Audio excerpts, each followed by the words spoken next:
Hi friends, welcome to our channel. Friends, మనం ఈ వీడియోలో పాలకూర యొక్క ఉపయోగాల గురించి తెలుసుకుందాం. పాలకూరలో అనేక ఔషధ గుణాలు దాగున్నాయి. పాలకూరను మన దేశంలో అనేక విధాలుగా ఉపయోగిస్తారు, కానీ పాలకూర యొక్క ఉపయోగాల గురించి చాలా తక్కువ మందికి తెలుసు. ఫ్రెండ్స్, పాలకూర భారతదేశం అంతటా విస్తారంగా పండుతుంది. పాలకూర ఎక్కువగా శీతాకాలంలో చక్కగా పండుతుంది. ఒక ఆకుకూర, దీని వనస్పతి పేరు స్పినాసియా ఒలెరేషియా. పాలకూరను ఎక్కువగా పప్పులో, కూర రూపంలో తింటూ ఉంటాం.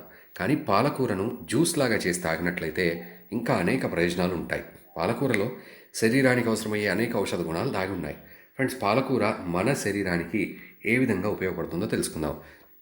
ఇందులో amino acids, vitamin A, folic acids, proteins చాలా ఎక్కువగా ఉంటాయి. పాలకూరను రెగ్యులర్గా తినడం వల్ల రక్తలేమి దూరం అవుతుంది, బ్లడ్ ప్యూరిఫై అవుతుంది, అలాగే శరీరంలో శక్తి పెరుగుతుంది. పాలకూర తినడం వల్ల కంటి చూపు మెరుగుపడుతుంది. పాలకూర డైలీ తినేవారి కళ్ళు చాలా స్పష్టంగా ఉంటాయి.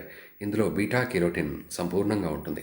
పాలకూరను డైలీ తినడం వల్ల రక్తలేమి దూరం అవుతుంది, అలాగే బ్లడ్ పెరుగుతుంది. వీటితో పాటు బ్లడ్లో ఎర్ర రక్త కణాలు పెరుగుతాయి. పాలకూర ఫ్రెష్ ఆకులను జ్యూస్ చేసుకుని తాగడం వల్ల చాలా ప్రయోజనాలు కలుగుతాయి. పాలకూరలో కాల్షియం సంపూర్ణంగా ఉంటుంది. గర్భవతులు పాలకూరను డైలీ తింటే శరీరంలో ఫోలిక్ ఆమ్లాలు తక్కువగా ఉండే సమస్య దూరం అవుతుంది. అందుకే పాలకూర గర్భవతులకు మంచి ఔషధంగా ఉపయోగపడుతుంది. పాలకూరను అన్ని ఏజ్ల వాళ్ళు తినొచ్చు. పాలిచ్చే తల్లులు పాలకూర తినడం వల్ల పాలు వారి శరీరంలో సంపూర్ణంగా పెరుగుతాయి. పాలకూర స్కిన్ అలాగే హెయిర్ కోసం మంచి ఔషధంగా ఉపయోగపడుతుంది.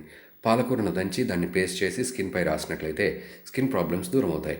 పాలకూరను డైలీ తినడం వల్ల స్కిన్పై బ్లాక్ హెడ్స్ అలాగే స్కిన్ ప్రాబ్లమ్స్ పూర్తిగా తగ్గిపోతాయి. పాలకూర ఆకుల జ్యూస్ తాగడం వల్ల మంచి ఫలితం ఉంటుంది. ఈ ఆకులు జుట్టుకు కూడా మంచి ఔషధంగా ఉపయోగపడతాయి. పాలకూరను డైలీ తినడం వల్ల హెయిర్ దృఢంగా తయారవుతుంది, అలాగే జుట్టులో ఉండే మలినాలన్నీ తొలగిపోతాయి. పాలకూర శారీరక శక్తిని పెంచడానికి ఉపయోగపడుతుంది.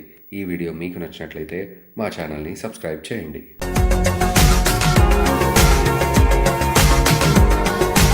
మరిన్ని అప్డేట్స్ కోసం మా ఛానల్ని సబ్స్క్రైబ్ చేయండి.